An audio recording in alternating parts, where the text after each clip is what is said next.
Я часто делаю анализ. Может, мы где-то что-то не досчитали, не додумали. Нет, предвидеть было не так уж тяжело, что вот этот момент может прийти.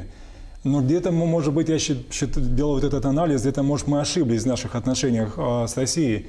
Честно говоря, упрекать себя как главу правительства Молдовы вот за 1,5 года и раньше как министр иностранных дел, я не очень-то нахожу для этого предпосылок. Потому что, во-первых, мы всегда с Москвой говорили совершенно открыто и очень откровенно. И я, и как министр, и премьер-министр, и мой предшественник, мы всегда говорили отчетливо, что для нас основная задача – это приближение к Евросоюзу. И мы это объясняли, что для нас, как для маленькой страны, это не геополитический проект, а это проект оздоровления общества, это проект создать современное государство. И господину Рогозину, и господину Медведеву я объяснял, и я не слышал каких-то возражений против того, почему мы только по этому пути можем создать нормальное государство, где нет коррупции, где юстиция существует для человека и существует то, что мы называем верховенство законов и так дальше. Решение, которое было принято о санкциях, еще в прошлом году, вы помните, по винам, в этом году по яблокам, но, на мой взгляд, совершенно основывается не на каких-то экономических предпосылках, это, безусловно, политическое решение. Но страдают ведь не только молдавские производители, страдают и российские потребители ведь в той же мере. Поэтому мы сейчас, безусловно, пытаемся сделать все возможное, чтобы найти новые рынки сбыта. Но я не хотел бы, чтобы Молдова потеряла свои традиционные рынки сбыта. Я очень надеюсь, что вот эта волна пройдет, и, в принципе, ведь противостояние не только между нами и Москвой. Я даже не хотел бы это слово использовать. Противостояние, оно между, я уже об этом делал, Западом и Москвой. От этого страдают и россияне, и европейцы, и мы в том числе.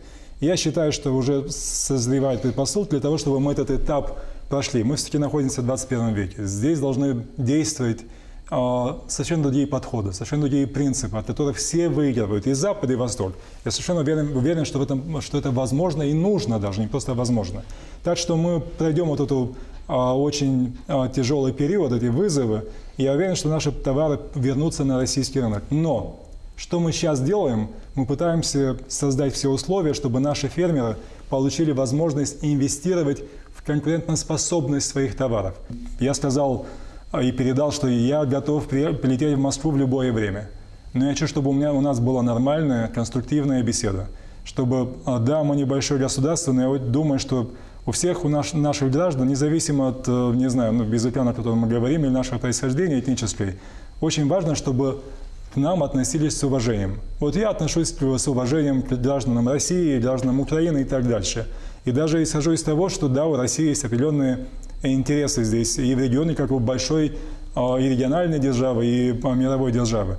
Но, несмотря на это, все равно нам нужно проводить наши взаимоотношения не просто как большой брат и младший брат. Мы эти времена уже прошли, и они контрпродуктивны. Нам нужно исходить из того, что, в принципе, мы все субъекты международного права. И если будет уважение не только от нас к России, но и оттуда к нам, то тогда я уверен, что мы сможем все вот эти проблемы решить и сосредоточиться на том, что нас объединяет.